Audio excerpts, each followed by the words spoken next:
Modi and business tycoon Adani are close allies. Their fate is intertwined.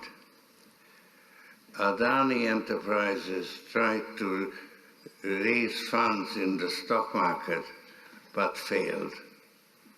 Adani is accused of stock manipulation and his stock collapsed like a house of cards. Modi is silent on the subject, but he will have to answer questions from foreign investors and in Parliament. Furthering democracy and different forms of democracy, there are occasional comments that we see on the undermining of democracy in India, most recently in the context of the BBC, and just yesterday at the Munich Security Conference, George Soros spoke on many issues, but specifically on open and closed societies, and called on institutional reform in India. How do you, as Foreign Minister of India, explain this when you're dealing with your Quad ministers in particular, as well as others? Well, look, I actually made 2 points. One, how the world is changing. It is rebalancing. It is less Euro-Atlantic. I don't think everybody gets that. I think old habits die hard. I mean, very candidly, there are still people in the world who believe that their definition, their preferences, their views must override everything else. So, since you mentioned this specific example, I don't know how familiar people are with what was said at the Munich conference.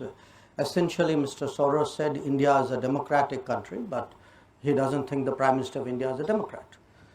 By the way, a few years ago, in the same conference, I was there at that time, he actually accused us of planning to strip millions of Muslims of their citizenship, which of course didn't happen. It was a ridiculous suggestion. But you have to understand what this actually means. I could take a view that the individual in question, Mr. Soros, is a old, rich, opinionated person sitting in New York who still thinks that his views should determine how the entire world works. Now, if I could only stop at old, rich and opinionated, I would put it away. But he is old, rich, opinionated and dangerous, because what happens is when such people and such views and such organizations, they actually invest resources in shaping narratives. I spoke about globalization.